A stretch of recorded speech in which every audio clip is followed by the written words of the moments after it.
المناطق من المغرب إلى المشرق. ومن ضمن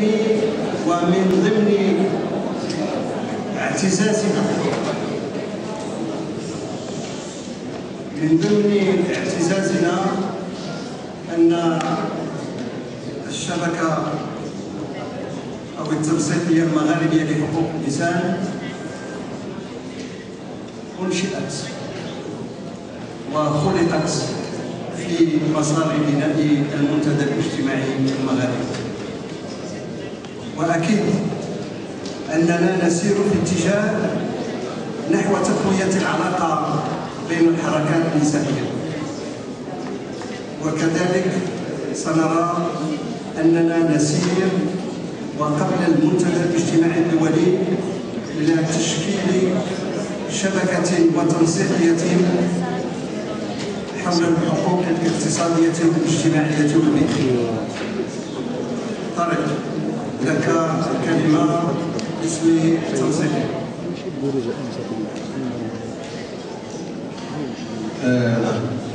شكرا باش لازم في الوسيله اللي تعطي فرصه للخوات الاخوان والرفاق والرفيقات الاردنيين باش يطلعوا على المجال هذا.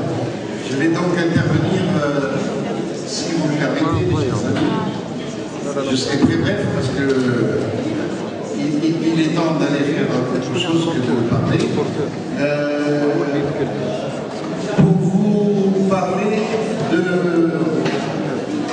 notre expérience en matière de droits de l'homme, ce n'est pas un hasard que le Forum social maghrébin, la dynamique du Forum social maghrébin, qui dans sa nature est une dynamique ouverte et une dynamique en lien avec ce qui se passe dans nos pays maghrébins, ce n'est pas un hasard que ce forum a permis la rencontre des associations et organisations maghrébines des droits humains, des droits de l'homme, et elle leur a permis de s'organiser et de créer une coordination maghrébine des organisations des droits humains appelée la CMODH, CMODH. Cela a été créé en mars 2006. Et donc je disais que ce n'est pas un hasard, de par la nature du forum social, je l'ai dit, et aussi dans ces années noires, dans ces années de plomb, je pense que le principal mouvement, type de mouvement qui a résisté et qui a permis la suite, ça a été le mouvement des droits humains, que ce soit au Maroc, en Tunisie, en Algérie, en Libye.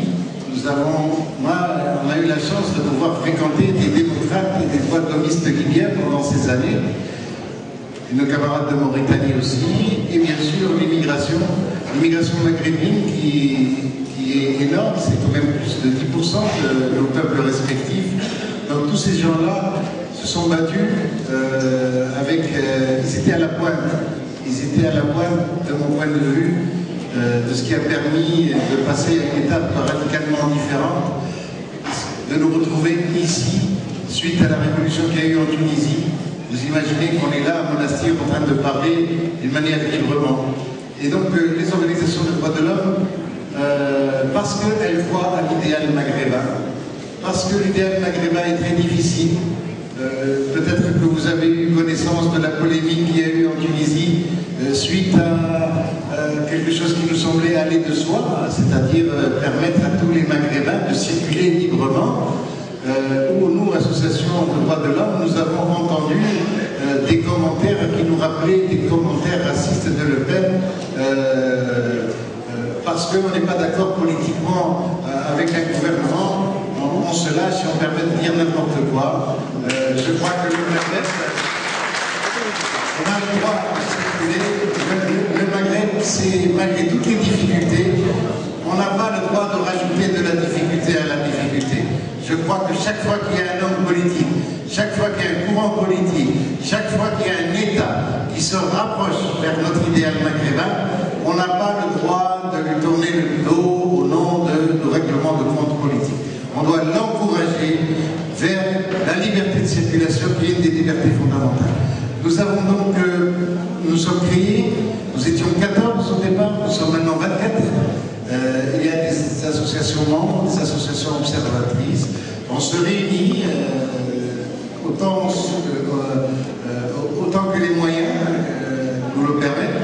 Nous avons été aidés dans notre vie, on va dire, par nos amis espagnols, par les gouvernements, il faut que vous le sachiez, qui à certains moments nous ont aussi aidés à vivre. C'est pas facile de faire rencontrer 24 associations 2-3 fois par an, cela implique des moyens, mais on résiste, on est là, on indique que le Maghreb ne pourra pas se faire sans les droits de l'homme, que le Maghreb doit compter sur la CRODH, qu'on a réussi à résister, on a réussi donc à créer cette organisation maghrébine avec les immigrés.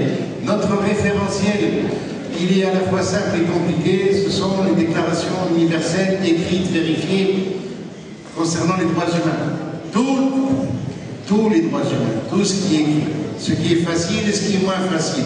Nous, à la CRODH, nous ne faisons l'exclusion d'aucun droit, même si on n'en parle pas tous à chaque fois, mais en ce qui concerne les immigrés, évidemment, nous nous battons pour la ratification de la Convention du 18 décembre 1990 concernant le droit des migrants et de leurs familles. Mais que ce soit sur la peine de mort, que ce soit pour les minorités religieuses, les minorités sexuelles, que ce soit pour le droit de la femme, que ce soit pour n'importe quel droit qui est écrit dans nos conventions, nous sommes attachés, nous nous battons, nous faisons des rapports annuels. On en a fait donc 3, 2009, 2010, 2011, 2012 est en cours. Nous rencontrons les pouvoirs publics, ils nous connaissent, ils commencent à nous entendre et à tenir compte. Voilà donc ce qu'a été, je pense, cet effort. Nous sommes à nos débuts, mais c'est quand même, de mon point de vue, quelque chose de fondamental, quelque chose d'important, les droits de l'homme. Il y a une organisation qui a pu se créer grâce à cette dynamique. Nous comptons, et ce n'est pas un hasard que beaucoup de militants des droits humains, des droits de l'homme sont partie prenante, parce que ce sont à la fois des militants des droits de l'homme, mais ce sont aussi des militants et des militantes attachés aux droits économiques et sociaux qui font partie des droits humains. Donc c'est pas un hasard qu'on se retrouve ensemble dans nos luttes. Voilà. Bienvenue, parce que je suis aussi tunisien, je ne vais pas l'oublier. Bienvenue dans notre pays et longue vie à la CRODH et bravo pour votre travail et en avant.